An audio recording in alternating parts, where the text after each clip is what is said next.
Hello ladies and gentlemen, welcome to another installment of the Squeaky's Reef build.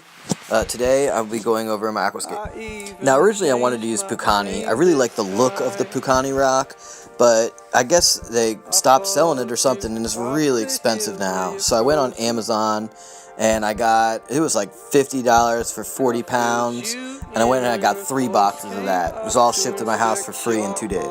And all in all, I'm really happy with the purchase. I got nice big chunks out of it. They were wicked dirty, but I just rinsed them in the bathtub overnight, and I scrubbed them down really good with a scrub brush, and I got it all off. There was a bunch of sand left in the bottom of my tub, though, so make sure you stop your drain up. In the end, I had a huge pile of rocks to work with, and I was pretty happy with, $150. It was good. My only real complaint was that, with the Pucani, it was going to be really easy to chisel it, break it into smaller pieces, cut it, and I did not find that to be the case with this rock.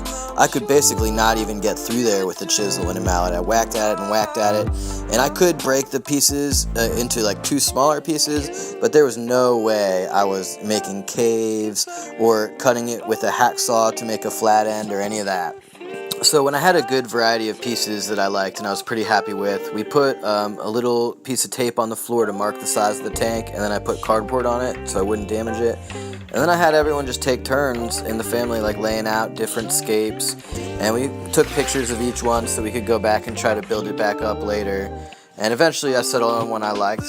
Well, this rock was really heavy, so I knew that if I had anything that was off balance, I was going to need to hold it in place really well. And epoxy was so expensive, I wasn't sure super glue was going to cut it. So I went online and I found this stuff called polymorph plastic that is hard when it's room temperature, but when you put it in boiling water, it gets soft. And I got a kilogram of that for really cheap on eBay. And so what I did is I kept some water boiling the whole time. I would go fill up my little bowl. I would put in a couple tablespoons of these beads and just kind of mash it around until I had a nice solid lump of goo basically. And then you just use that like epoxy. You hold the 2 rocks together with the plastic in between until it settles and hardens. And then after that it's hard again and it holds straight. And I was really happy with how this works. I had some parts of my Aquascape where rocks were hanging way off balance, and this polymorph plastic held it in place. Not sure how it's going to hold up to time, but we'll see.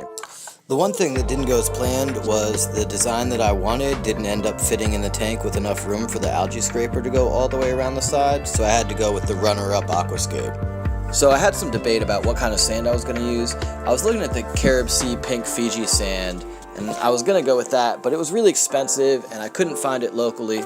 So in the end I ended up going with this Ocean Direct sand. I did want to use live sand, and it's basically the same price.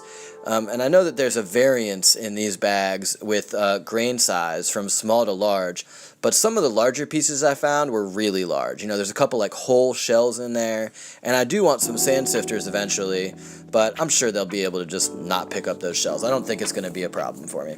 I do have to add, though, that my gyre does blow this sand around, even only running at max at 50%, and I'll show you that later. So then it was time to fill the tank.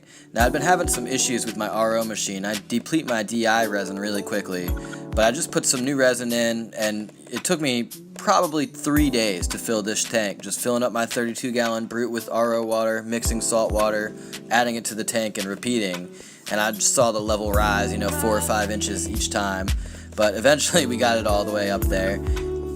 Here's after, one adding of water. And then once we got it all the way full, I got to finally test out all my equipment, make sure everything was running, all my power heads were working, and I was pleased to find out that they were. And I'm reasonably happy with my Aquascape. I'm going to put some plating corals on the tops of both of those peaks, and I like that there's little caves in there and plenty of spots for corals. And I finally had something I could admire, and it wasn't just all theory. Okay, well, I'll see you next week for our final video before fish.